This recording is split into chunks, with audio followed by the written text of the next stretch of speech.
Hello, my name is Laura Beauvais. I'm with Nightlight Christian Adoptions, and today I am here to discuss having healthy communication with the adoptive parents.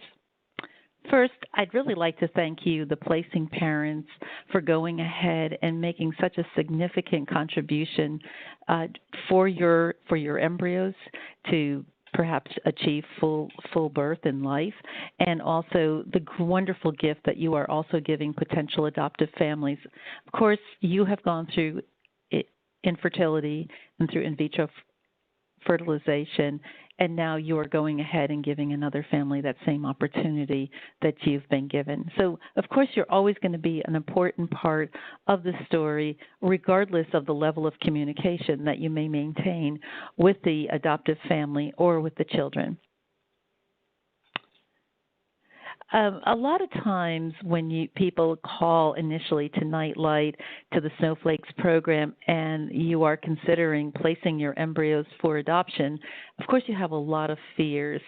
And some of these you may not even know what they are, and sometimes just talking through them. But I think these are some realistic fears that people have, and perhaps one of them is the fear that the adoptive family is going to expect more communication from you. A lot of you are interested in some level of openness, say from semi-open to a fully open, and it's all on a continuum, and we'll discuss maybe what that really looks like. But also that they may want you to write more often and maybe more than you're comfortable with, because really you're entering into the unknown here. One of the fears that placing families do have is that the adoptive family is going to show up unannounced to invite themselves to an event. And I think this is also, in any type of adoption, this is also a fear that happens from both parties, whether it's a domestic adoption, adoptive families fear that with birth mothers as well. And I could reassure you that in the embryo adoption program, this has never has happened. To my knowledge, no birth mother has shown up either in any of the adoptions that we have done. So I can understand the fear, but I just want to let you just kind of rest at that. Probably will never happen. The other fear, and I think, again, going back, we look at a lot of what we know about adoption and openness in adoption from really the last 30 years or so of domestic infant adoption, and that model to us and what's worked. And as children have grown up and said, yeah, this is the way I felt, and what's going to make me feel good and positive about myself. And I think one of the fears that birth mothers often have is that if they place a child for adoption, that they're going to think that their children weren't wanted. And it's understandable why you as the placing family may also have that fear. What are those children going to think someday as they mature? And also, you may actually fear that the other family, the adopting family, may judge or want to change their parenting style. You could be involved, obviously, in the selection, and that's one reason many of you do come to Nightlight, is that you are part of the selection of a Nightlight family, and you may fear that something is going to change in their lives, and they're not going to be the people that they were or that they represented themselves. And I think the thing that most of us have the fear of, whether we're traveling on a vacation to another country or wherever, is the fear of the unknown. And I think this is really important, that as a couple or maybe with your counselor or with even a friend, is to really talk out loud and say, what am I really afraid of? Because sometimes when we name our fears, it takes them from something really big in our heads to something that's very tangible that we can then discuss and kind of break down. And not that your fears are ridiculous or anything like that, because they're not. They're very real. But at the same time, as we all know, a lot of our fears aren't really very real in coming to fruition. Fortunately, most of them do not come to fruition. By the way, these are wonderful pictures that we are looking at here, and I want to let you know that these are real families. Our adoptive families are required to go ahead and send Nightlight pictures. Oftentimes these pictures are also sent to you, the placing families, and I just wanted to let you know that virtually every picture here is of real families.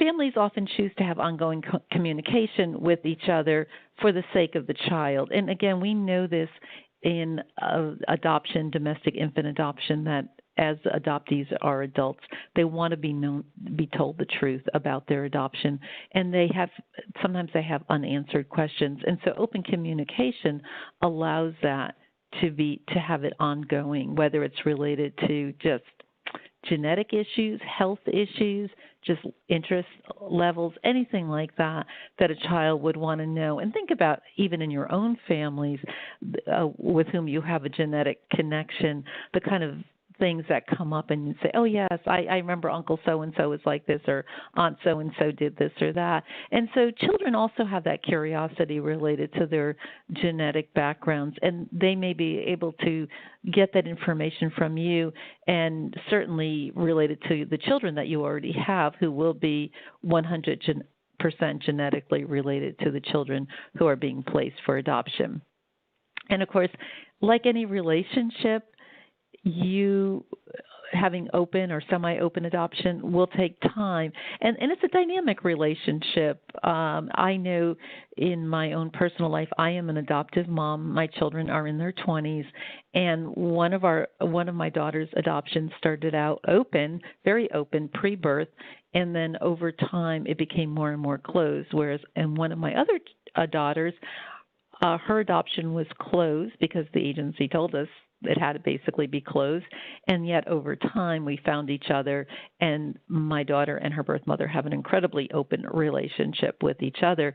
So again, we even in our own family, sometimes we sometimes are close to a cousin or an aunt or uncle or whoever, and sometimes we're less close, and not necessarily because of a falling out or anything wrong with the relationship, just distance, interest, times in our lives, et cetera, create more openness and more relationship, and other times it's the relationship has less contact.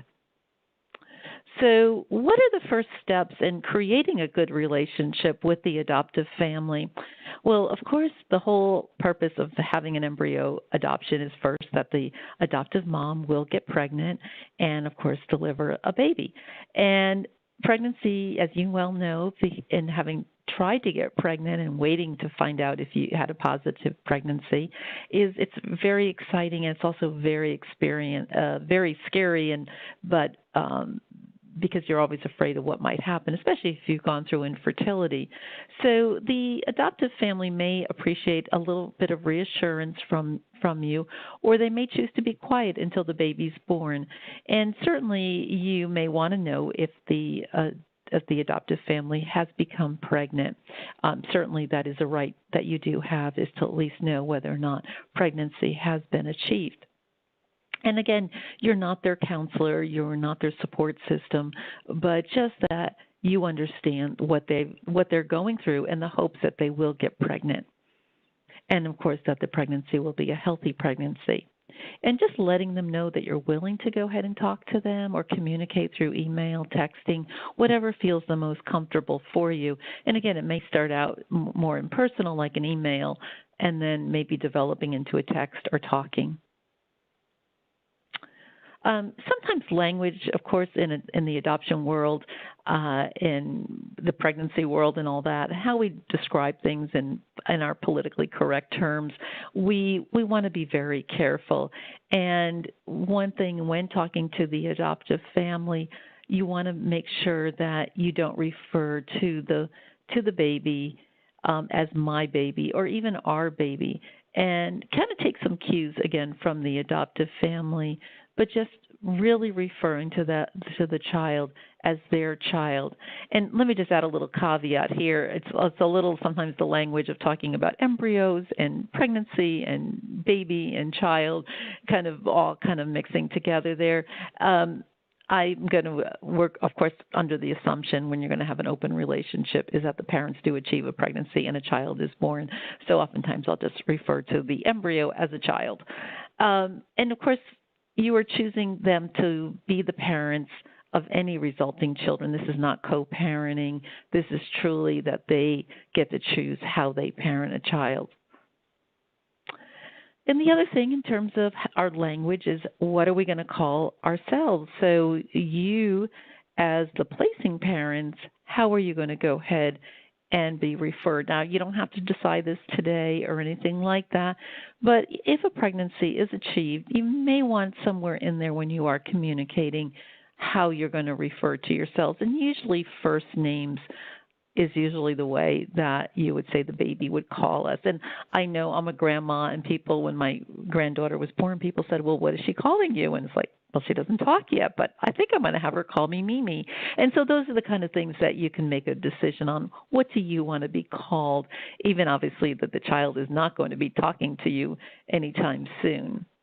And, of course, you do want to honor the adoptive family's decision as well. And you may say, is it okay if the baby, once born, and speaking that he or she just refers to us as John and Mary or whatever. Of course, the first months, the birth of the baby and the first months of the baby, as you well know and recall, it's very overwhelming. It's a lot of time. You're exhausted. The parents are spending a lot of time bonding with the baby. And this is a time also that you may want to know more information and going ahead and communicating. And this is a time maybe beforehand to have just a slight discussion and saying, how would you like to communicate with each other? You may want pictures. And you may not even know what you want until the baby is actually born. And sometimes when we communicate, particularly by text, we know this from a domestic adoption, that adoptive families do feel sometimes like a text with a newborn is a little bit intrusive. And, of course, grandparents can text and say, can you send me a picture? But that could be even intrusive, and especially when you're really busy. So if you can perhaps just not ask regularly, but intermittently if you would like to have a picture, or that a special account could be set up so that pictures could be uploaded through an email or a Shutterfly account, something like that.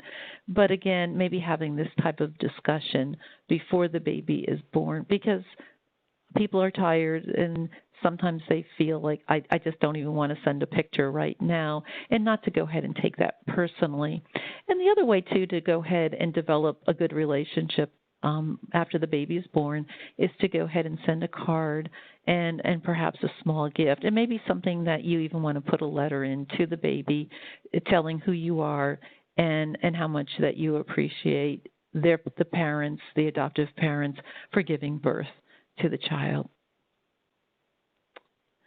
And then, of course, there's updates from the adoptive family. And one thing that we've discovered with the placing families is that when they get these letters and the updates on the milestones and things that the baby does, and, of course, cute little pictures, is that you are not necessarily sure, what do I write back? And one thing you have to remember is that your children are the full genetic siblings of these adopted children.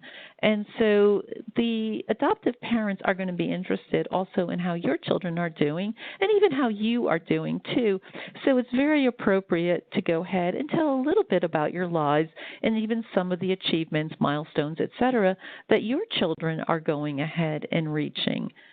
And anything that you can send does keep that connection going.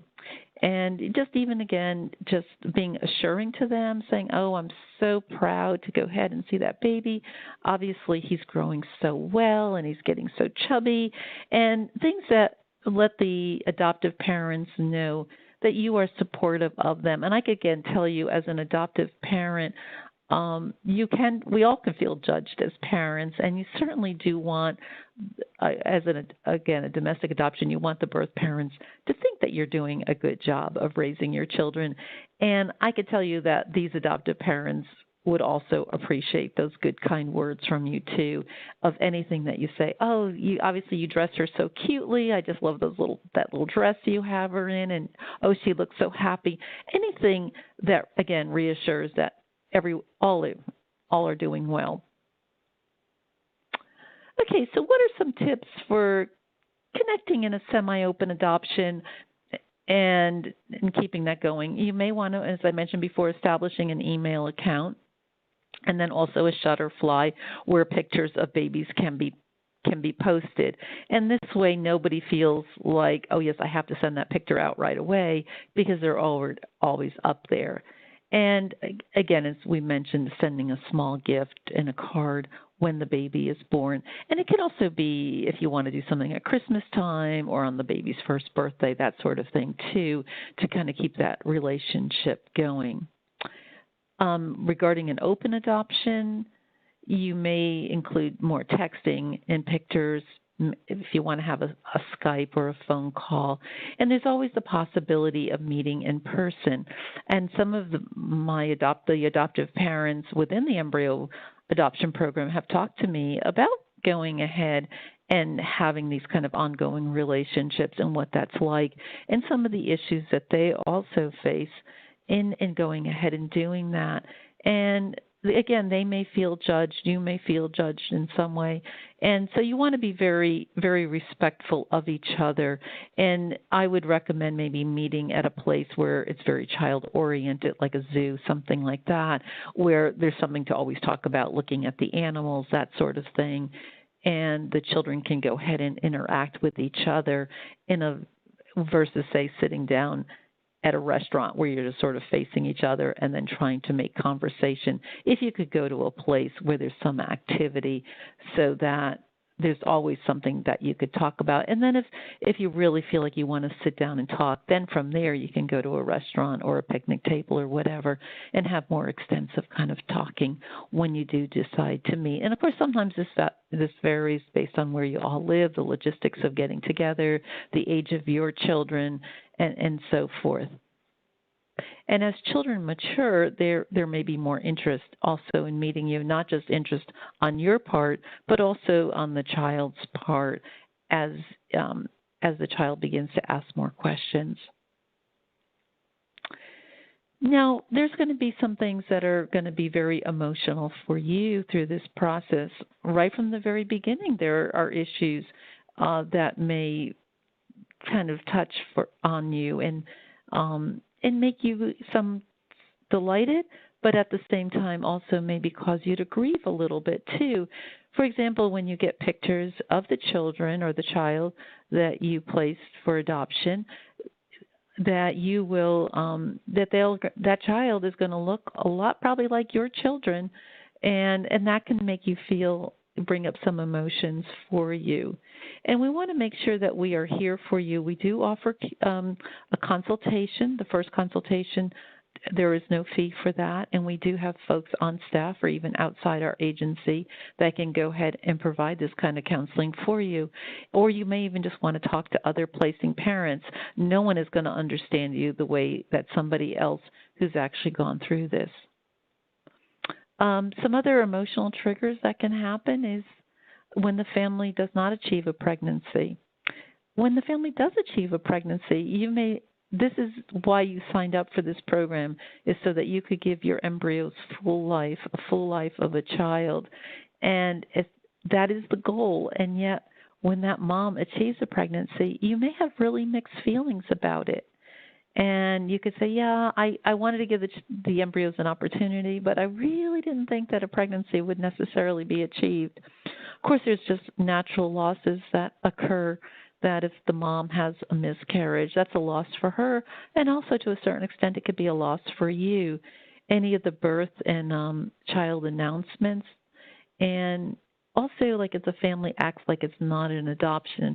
And unlike a regular domestic adoption, there's more opportunity in an embryo adoption for a mom just to pretend that she's just pregnant naturally and there's no other family that has contributed, and just pretending with the birth announcement. And yet that could also trigger, because you've been such an important part of this. And maybe even talking through some of that with somebody at the Snowflake's office and saying, what are your expectations when the family does have an announcement? And then also, if the family has said, oh, yeah, we're going to stay in contact, and then there has been less communication than maybe the expectation. And sometimes that could just be a time kind of thing. Or you thought you were going to get more pictures, and more pictures weren't sent to you. And I know even as an adoptive mom, before digital cameras were available and, of course, sending things through text and emails, all these pictures, I wasn't always very faithful just because of busyness and lack of dropping pictures in the mail, and even to my own parents and everything, that I was not so good at that. And it wasn't because I didn't care or that I didn't want to keep a connection going. It may be just that sometimes people just don't take that extra effort to go ahead and do that. So maybe not taking it always personally that they're shutting you off, but that their lives have just gotten very busy. Some takeaway tips here. That be mindful of the adoptive parents when you are talking with them and being present in the communication, what their feelings are. And, of course, we're talking to our adoptive parents, of course, about being considerate of you as well and the feelings that you have as the placing parents. And also be aware of your own emotions. You know, we all have buttons that can easily get pressed. And if some of these issues that you don't feel like are really resolved, as you're going through this, do ask for help, do ask for support. And also understand that relationships take time. You're not going to be best friends right away. And you may never really be friends, but you can have a very nice, cordial relationship with the family. I think one of the things that could hinder a good relationship from the placing parents part is if the adoptive family in any way feels like you're co-parenting or in any way judging them. And you may feel like you are not judging at all. And just, again, going back to kind of putting yourself in their shoes, that if you're an adoptive parent and whether it's a birth mom or birth parents or the placing parents through an embryo adoption, you could see where there's that second judgment that may be there. Because oftentimes as adoptive parents, we don't feel like we deserve this child, and it's such a gift, and we're so appreciative of it, but at the same time, we want to make sure that we are doing the very best that we can. And, of course, open adoption can be a really rewarding decision. It's good for you. It's also good for the children that you do have, that you are caring enough to be involved and to know what's happening, whether, again, a pregnancy has been achieved, how the baby is doing, and watching that baby as he or she grows. So with these things in mind as you go forward in an open adoption, even eventually friendships can go ahead and have. And, you know, there are never too many people to love us or our children in this world. And if you are there in some way to be someone who loves the child, even from a distance, that is always appreciated by a child. Well, I'd like to thank you very much for joining us. And again, I do want to remind you that Nightlight Christian Adoptions does provide a consultation services. If you feel that you need some more support, we're also willing to go ahead and match you with another placing family with whom that you can talk and get the other kind of support, maybe someone who's already gone through it, and that you could really speak very candidly with that person. Thank you.